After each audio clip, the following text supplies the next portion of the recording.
Assalamualaikum kami ucapkan kepada semua rakan-rakan dan taulan. Boria miskin kaya kami persembahkan. Mari dengar, jangan malu, jangan segan. Dedededededed. Ulang lagi. Assalamualaikum. Dah lah tu. Berapa kali nak ulang, Mat? Kita teruskan keseraman level pisang pada malam ni dalam malam puaka. Yes. Assalamualaikum kami ucapkan dededet kepada semua rakan-rakan dan taulan. Haria Penang, haria.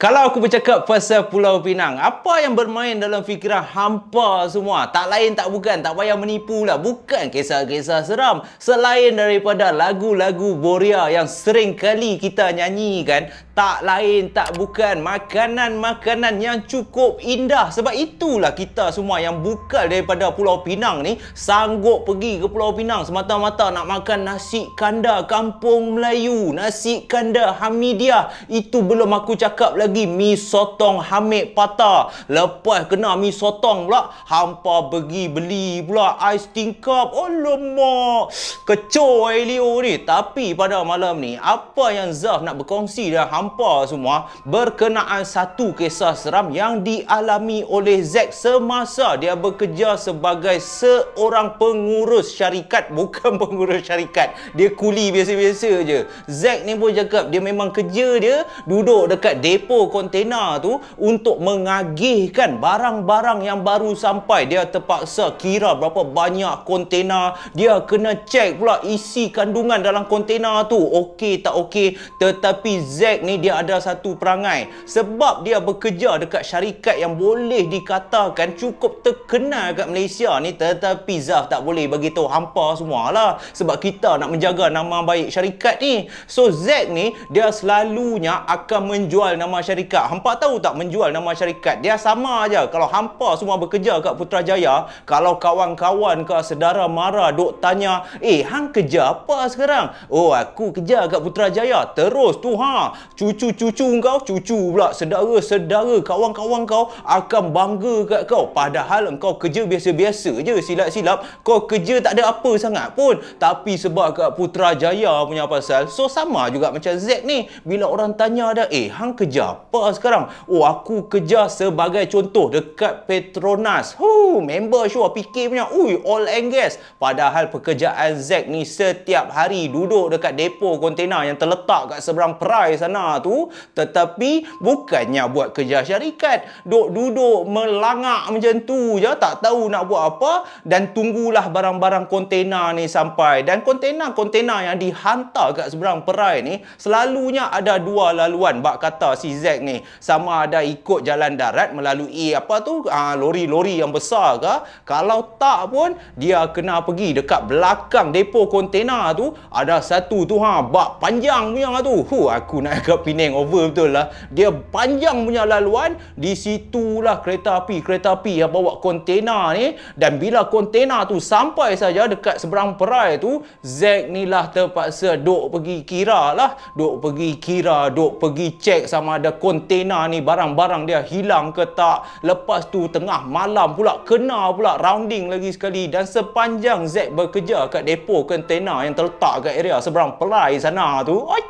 Zack cakap dia ada 3 shift. Shift pertama pagi. Pagi ni seronok sebab apa? Bila hampa semua masuk kerja pagi, hampa boleh pulang awal. Dan petang pula best juga. Walaupun tak boleh pulang awal, tetapi petang ni tak banyak kontena yang akan masuk dekat depo tu. So bolehlah Zack ni dia pergi main pingpong ke apa. Tetapi shift yang paling Zack suka pada belah malam. Sebab apa pada belah malam pula Zack suka? Sebab belah malam dikatakan supervisor ataupun bos lah yang selalu menjaga dekat depo kontena tu, dia takkan datang pada belah malam. Jadi pada belah malamnya, Zack bersama pekerja-pekerja yang lain memang buat depo kontena tu macam mak bapak dia orang punya lah. Karaoke boleh, gym boleh. Lepas tu kalau hampa tak ada apa nak buat, hampa boleh pula pergi berjalan-jalan dulu, lepas tu patah balik. Sebab apa? Hampa boleh keluar masuk lah. Janji kerja hampa semua siap. Tetapi sepanjang Zack bekerja dekat seberang perai sana tu, ada satu pengalaman yang dia habaq, yang dia memang tak boleh lupa dan cukup menakutkan. Pengalaman apa tu? Kalau hampa semua dah bersedia, di sinilah di seberang perai depo kontena bermulanya kisah seram yang dialami oleh anak jati Pulau Pinang bernama Zack ni guys.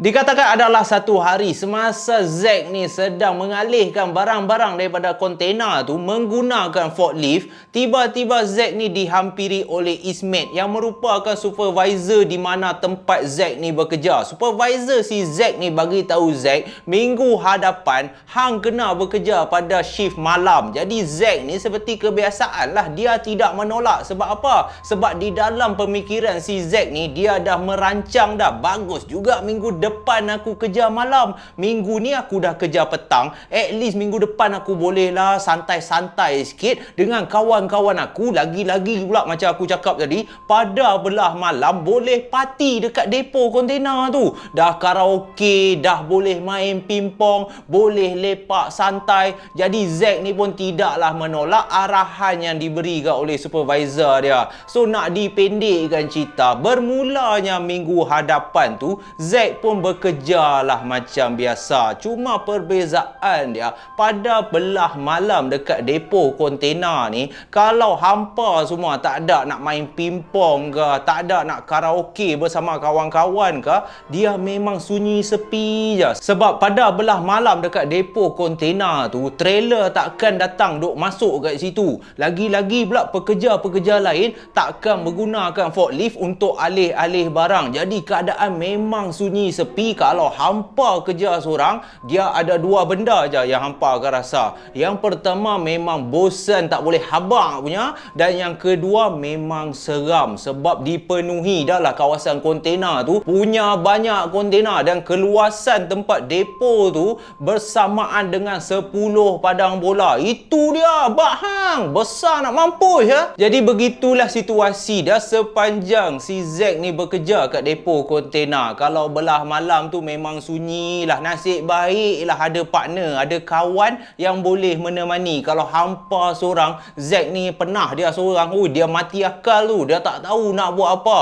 Dan situasi yang sama akan berlaku lagi sekali pada hujung minggu tu, semasa Zack dah nak bersiap pada belah petang tu nak pergi ke depo kontena ni, tiba-tiba seorang kawan dia yang patutnya jadi partner dia pada malam tu, yang patutnya bekerja bersama-sama dia, boleh pula bagi tahu dia yang dia tak boleh hadir pada malam tu. Zack dah panas lah. Yang hang ni raju, yang hang tak bagi tahu aku. Member dia ni India tau. Yang hang tak bagi tahu aku awal ni apa hal? Bodoh piak lah hang ni. Hang tahu tak, takkan aku nak bekerja seorang pada malam ni. Dan Raju pun cakap lah dekat Zack ni, saya minta maaf lah, nenek saya matilah. Saya bukannya saja-saja tak mau kerja lah Zack, nenek saya mati. Macam tu ke orang India Penang cakap? Aku tak tahulah kan. Jadi Zack ni pun tak ada pilihan lain. Dia pun cakap kat Raju, tak apalah sebab nenek kau mati, nak buat macam mana kan. Nanti aku call lah Ismet kan, supervisor kita tu. Aku suruh dia carikan replacement, siapa yang boleh ganti untuk bekerja dengan aku. Jadi Zack pun bila dia call supervisor dia, dalam pemikiran si Zack ni, dia dah tahu dah benda macam ni takkan boleh dapat punya. Kalau last minute punya MC, selalunya supervisor dia cakap sama ada hang kerja lah seorang-seorang pun, nak buat macam mana kan. Lagipun malam bukannya banyak kerja sangat, paling kurang pun hang kena pergi tutup kontena, hang kena cek barang, kira stok apa semua. Kalau hang tak nak kerja juga sebab hang malas ke, hang takut ke, pilihan yang kedua, esok pagi hang kena kerja daripada pagi sampailah tengah malam. Jadi Zack ni dia dah malas lah. Alamak, daripada aku nak kena kerja esok, daripada daripada pagi sampai malam. Apalah salahnya aku tahanlah sikit. Bosan pun bosanlah pada malam ni kan. Seorang pun seorang lah. So Zack pun cakap kat supervisor dia, tak apalah Encik Ismet, saya kerja seorang lah, nak buat macam mana. Lagipun Raju tu dah tak boleh datang kan. Nak cari replacement pun saya tahu dah Encik Ismet mesti tak boleh dapat punya. Lalu Encik Ismet pun memujilah keberanian dan kerajinan yang Zack ni ada. Baguslah hang ni Zack. Sebab itu aku boleh harap hang ni. So Zack pun bekerja lah pada malam tu seorang diri dekat depo kontena tu. Jadi disebabkan tak ada nak buat apa, Zack ni pun duk melangok je daripada tadi. Keadaan pun sunyi sepi. Dia nak karaoke, nak main pingpong pun mana ada kawan. Tak pernah buat dia orang main pingpong seorang diri. So Zack ni duduklah di dalam kabin yang ada dekat depo kontena tu. Dan kabin yang ada dekat depo kontena ni, dekat kabin tu lah kalau staff dah tak ada, dah tak tahu nak buat apa, kerja pun tak ada sangat, duduklah melangok seorang diri kat dalam tu. Jadi Zack pun duduk dekat kabin yang sepanjang 40 kaki tu. Di belah kiri dan kanan kabin tu pula ada tingkap yang boleh nampak keluar. Bolehlah si Zack ni tengoklah kontena-kontena yang punya banyak tersusun tu, tetapi sunyi sepi, tak ada siapa pun selain Zack ada kat situ kan. So dia cuba juga lelapkan mata, dia tengok jam, baru setengah jam berlalu. Alamak, nak buat apa ni? Main game dekat handphone pun dah tak tahu game apa dah nak main. Zack ni pun cuba juga lelapkan mata, tetapi disebabkan dekat depo kontena tu lampu spotlight yang diorang pasang macam stadium tu. So punya terang cahaya tu boleh masuk juga kat dalam kabin tu. Jadi duk dia tengah nak lelap, kejap tak boleh, kejap nak lelap, kejap tak boleh. Tiba-tiba Zack ni dikejutkan dengan satu bunyi. Bunyi apa tu? Kring kring. Kring kring. Kring kring. Bukan bunyi hantu, tetapi bunyi telefon yang ada kat atas meja dalam kabin tu. So bila bunyi telefon tu, Zack dah tahu dah, alamak, ada job masuk ke ni? So Zack pun angkatlah ganggang telefon tu, dan bila dia cakap hello saja, rupanya yang call dia tu adalah Syam daripada KTMB, pekerja KTMB call. Dia cakap dekat Zack ni, Zack, kau kerja ke malam ni? Lalu Zack pun cakap lah dekat Syam ni, dah kalau aku dah jawab, takkan aku kat rumah pula? Hang ni buat leceh betul lah. Apa ni Syam? Lalu Syam pun cakap lah dekat Zack ni, Loki on the way ni. Wagon semua ada dekat situ. Nanti hang kira aku rasa ada lebih kurang 20 wagon lah. Aku nak hang tengok sama ada dah seal ke belum. Lepas tu hang jangan lupa, hang lock sekali kau semua wagon tu. Kan nanti barang-barang dalam wagon tu hilang pula. Dan sebaik saja Zack dengar Syam cakap macam tu, alamak, Zack pun letaklah telefon tu. Dia pun bersiap sedia lah. Dia nak kena pergi pula dekat railway, nak kena kira pula barang-barang wagon yang baru sampai tu. Wagon tu apa pula Zaf? Wagon tu sama je macam kontena, cumanya kenapa dipanggil wagon? Wagon ni kontena-kontena yang dibawa melalui kereta api tu. Korang biasa tengok kan, kereta api yang bawa kontena besar-besar tu. Jadi ada 20 kontena yang dikatakan oleh Syam ni dah nak sampai dekat railway. So Zack ni kenalah pergi dekat railway tu yang terletak betul-betul kat belakang depo kontena tempat dia bekerja tu. Dan kawasan railway tu pada belah malamnya lagi tempat Jim bertendang. Zack cakap memang meremang satu bulu roma dia. Dia tak sangka kenapalah time aku kerja seorang pula barang railway boleh sampai. Tak pasal aku nak kena gerak sana. Dan nak gerak ke railway tu, kalau jalan kaki pisyang mat, berkematu kau punya kaki tu, memang tak boleh punya. Nasib baiklah si Zack ni ada motor C70 dia kan. So dia ambil torchlight dolphin dia. Torchlight dolphin yang besar bak hang tu, dia pun letak dekat pinggang dia. Dia pun cepat-cepat naik motor C70, bergeraklah ke railway untuk kira, untuk tengok kontena yang dikatakan oleh Syam ni yang bakal tiba pada malam tu. Jadi jam pun sudah menunjukkan pukul 1 pagi. Zack ni pun tak ada pilihan lain. Dia pun startlah menunggang motosikal dia, bawalah pergi ke railway tu. Dan sebaik saja sampai dekat railway tu, Zack ni tengok Mak Datuk punya banyak tu wagon tu. Alamak, memang settle hidup aku pada malam ni. Dah lah sunyi betul, aku tak nampak pun ada pekerja ataupun staff KTMB kat sini kan. Kau ajar punya Syam, at least teman lah aku. Dah lah aku seorang ni. Kemungkinan Zack rasa Syam ni tak tahu yang dia kerja seorang. Zack ni pun lupa nak bagi tahu dia yang malam tu partner dia si Raju ni tak boleh datang. Jadi disebabkan sunyi dekat railway tu, Zack ni pun dah takut dah. Dia pun sambil kira wagon tu, sambil dia tengok barang-barang dalam kontena tu, dia tak matikan motor C70 dia. Jadi bunyi enjin tu umpama bolehlah menemani dia di kala malam bulan tengah mengambang duk sunyi apa semua tu. Zack pun memulakanlah kerja dia, mengira daripada satu wagon ke satu wagon ke satu wagon. Dan sebaik saja si Zack ni sampai ke wagon nombor 4, tengah dia masuk tengah dia tutup segala benda yang tak ditutup, dia tengah tengok sama ada wagon ni okey ke tidak okey. Tiba-tiba sewaktu Zack ni dah selesai dah tengok, dah selesai dah kira dekat wagon nombor 4 tu, bila dia nak tutup saja pintu wagon nombor 4 tu, bunyi hentakan daripada besi tu telah membuatkan Zack ni terkejut. Berdebam macam tu. Zack pun dah terkejut, dia dah menjerit sedikit, dan bila dia tengok ke motor dia, barulah dia perasan patutlah sunyi semacam je. Tadi aku bolehlah dengar bunyi enjin motor aku. Rupa-rupanya enjin motor C70 dia dah mati. Lalu Zack pun dia patah balik pergi kat motor dia, dia hidupkan motor dia, dan dia terus bawa motor dia ke wagon nombor 10. Jadi senang, dia tak payahlah nak patah balik. So bila dia dah letak motosikal dia dekat wagon nombor 10, dia sama juga tak mati kat enjin motor dia, dia pun patah balik, berjalan kaki pergi ke wagon nombor 5. Dan dia buat turutan dia macam biasa je.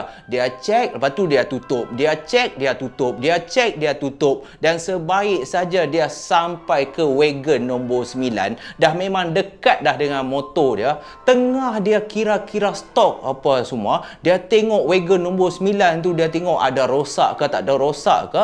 Lagi sekali dia perasan yang daripada tadi duk bising, duk hingap-bingak semua, motor dia buat bising, tiba-tiba sunyi lagi sekali, motor dia mati lagi. Lalu pada masa tu dalam hati si Zack ni, wah, kepala dongga hang buat pasal pula malam ni, hang pedajel aku ni, apa hal mati pula? Sepatutnya motor ni takkan mati punya, melainkan aku tutup. Lalu Zack pun dia melompat keluar daripada wagon nombor 9 tu, dia pun perah balik enjin motor dia supaya hidup. Dan dalam hati dia pada masa tu, ini dah 2 kali dah ni, selalunya motor ni tak ada pula buat hal kan, takkan timing belt problem kot, aku baru cantik punya servis motor ni, apa hal yang hang nak buat hal pula malam ni. Lalu Zack pun tak nak fikir banyak, dia ada lagi 10 wagon yang dia nak kena kira ni. Dia start motor dia lagi sekali, dia terus bawa motor dia ke wagon nombor 20 yang paling ujung tu. Dia letak motor dia dekat wagon nombor 20 tu, dia pun patah balik ke wagon nombor 11, dan dia ulang proses yang sama. Dia tengok barang, dia kira barang, lepas tu dia tutup. So peluh dah mula membasahi badan si Zack ni. Dahlah malam tu dengan tak ada anginnya, dahlah kerja sorang, ada masanya si Zack ni mencarut-carut, kurang hajar betul, pelak hang ni buat aku macam ni. Raju, tak pasal aku buat sorang pada malam ni. Aduh, hai, lenjun aku. Lenjun aku, peluh apa semua ni. Peliak betul lah. Aku benci betul lah kerja seorang macam ni. Duk membebel lah macam bontot dolphin juga. So Zack ni pun kira. Sedar tak sedar, dia pun dah sampai ke wagon nombor 20. Wagon yang terakhir tu. Jadi bila dia dah selesai buat kerja dia, disebabkan terlalu penat, Zack ni pun duduklah dekat dalam wagon tu, memandang ke arah motosikal dia. Dan depan mata dia, dia nampak motosikal dia yang daripada tadi enjin cantik je hidup, tiba-tiba untuk kali yang ketiga motor dia mati lagi sekali. Dan pada masa inilah, semasa Zack tengok motosikal C70 dia ni mati enjin, sebaik saja dia melompat keluar daripada wagon tu nak pergi hidupkan balik enjin motosikal dia, baru 2-3 langkah, tiba-tiba lagi sekali, ini perkara memang mengejutkan si Zack. Bagi diri dia, ini tak masuk akal ni. Sebab sewaktu dia nak pergi ke arah motor, dia nak hidupkan enjin balik, secara tiba-tiba motosikal dia boleh Macam bunyi Ferrari, Mat, enjin motosikal pun. Motosikal dia hidup balik. So pada masa tu Zack dalam otak dia, hang ni memang betul pedaja aku ni. Masa bila pula hang boleh hidup sendiri ni? Tadi mati ni. Tadi tak hidup motosikal ni. Sebab apa? Sebab lampu tu dah terpadam dah. Ni aku belum pergi balik, aku baru nak start, tiba-tiba lampu tu boleh hidup dengan enjin motor boleh hidup walaupun tak ada sesiapa dekat kawasan tu. Jadi Zack ni dah menggeletar dah kepala lutut dia. Dia pun rasa, ini aku dah kena pedaje malam ni. Tak boleh jadi ni. Dia pun hidupkan lampu dolphin dia. Dia pun cubalah suluh ke arah sekeliling. Manalah tahu ada staf KTMB yang tahu dia kejar seorang pada malam tu, yang saja nak pedaje dia ke apa. Tetapi sangkaan dia meleset. Dia tak nampak pun ada sesiapa. Dia panggil juga nama Syam ni 2-3 kali. Weh Syam, hang jangan buat leceh. Hang jangan main-main dengan aku. Hang saja pedaja aku ke apa ni? Tak kelakar weh. Aku nak buat kerja aku ni. Tetapi keadaan sunyi sepi. Tak ada pun Syam daripada KTMB ni sahut balik ke, tergelak ke kan. So Zack ni tak nak buang masa. Dia pun cepat-cepat naik motosikal C70 dia. Dan sewaktu dia tengah duduk atas motosikal dia tu, disebabkan C70 ni lampu dia menghalalkan ke wagon nombor 20 tu. Alangkah terkejutnya lagi sekali si Zack ni apabila dia tengok dekat wagon nombor 20 tu. Tiba-tiba bila dia tengok dekat bawah wagon tu, betul-betul dekat landasan kereta api tu, Zack mata dia dah terbuka besar bahang. Dia dah rasa, biar betul mata aku ni. Ini tayar kereta api kah? Ataupun ada orang tengah baring dekat bawah wagon ni? Zack pada masa tu dia boleh nampak dekat bawah wagon, dekat betul-betul batu-batu landasan kereta api tu, ada satu susuk tubuh seakan-akan seorang perempuan tengah duk baring berpakaian putih, tetapi dia nampak bayang-bayang je sebab gelap kan, mengharapkan lampu daripada C70 dia tu je. Jadi disebabkan lampu tu tak cukup terang, dia pun tak tahu sama ada betul ke ada perempuan duk cantik lepak tidur kat bawah kereta api ni. Dia pun suluh guna torchlight dia, dan sebaik saja dia suluh, dalam masa 5 saat sewaktu dia hidupkan lampu torchlight dolphin dia tu, dia nampak ada betul-betul perempuan tengah tidur dekat bawah wagon tu. Dia boleh nampak ada satu kaki yang terkeluar sedikit, dan kaki tu warna dia macam mayat, warna pucat dah kelabu, warna ungu-ungu macam tu. Tapi dalam masa 5 saat je. Sebab apa? Sebab bila dia suluh, tiba-tiba wanita tu yang sedang cantik duduk kat bawah kereta api tu hilang daripada pandangan mata si Zack ni. Jadi pada masa tersebut, Zack ni memang tak buang masa lah. Hang nak dia buat apa? Nyanyi lagi? Hiburkan hati kat situ ke? Hampa ni gila ke apa Ahmad? Zack bela Ahmad. Zack start motor dia terus pecut pergi ke wagon nombor 1 balik. Tapi waktu ni Zack ingatkan kejadian seram tu dah selesai takat tu je, dah tak ada apa dah. Sekali dunia kena lagi sekali Mat, sewaktu si Zack ni sampai dekat wagon nombor 5. Sewaktu Zack ni tengah duk lenjan motor dia selaju yang boleh, selepas dia dah nampak dah ada pula perempuan duk cantik pula baring dekat landasan kereta api tu. Bila dia sampai sahaja ke wagon nombor 5 tu, secara tiba-tiba si Zack ni pun memberhentikan motosikal dia dekat situ. Sebab apa pula yang hang pergi berhenti kat situ Zack? Sebab sepanjang dia bawa motosikal dah daripada Wagon 20 sebaik saja sampai ke Wagon nombor 5, telinga dia boleh terdengar seakan-akan bunyi ada benda terseret. Jadi dia takutlah, dia tengok tayar motosikal dia, apa hal bunyi berseret ni kan? Aku ada tersangkut apa-apa ke kat tayar motosikal ni? Manalah tahu ada biawak ke, ada kertas ke, ada ranting-ranting pokok ke yang duk tersangkut jap kang, motor problem lagi masalah dah lah, nak kena balik ke depo kontena balik jap lagi ni. So bila dia tengok tak nampak pun, tetapi yang duk risaunya waktu motor dia tengah duk berhenti tu, dia boleh dengar lagi bunyi seretan tu. Jadi pada masa tu dalam otak kepala dongga si Zack ni, ini pedajan ni, ini kau ajak ni, motor aku tak gerak pun, celah mana boleh ada bunyi seret lagi ni. Jadi bila dia tengok sekeliling, dia pun duk suluh guna lampu dolphin tu, dalam takut-takut pun nak suluh juga lagi. Alamak, bodoh lah hang ni Zack. Dan sebaik saja dia suluh ke arah kontena nombor 5 tu, dekat belah bawah tu dia boleh nampak ada kelibat kain putih yang kejap ke kiri, kejap ke kanan, kejap ke kiri, sedar rancak bergerak laju dekat landasan kereta api tu, dekat bawah kontena tu. Serak, serak, serak, serak, serak, serak. Macam tu Zack nampak, sampaikan dia yang suluh tu pun dia tak boleh ikut tu, benda apa yang duk bergerak kat bawah landasan ni.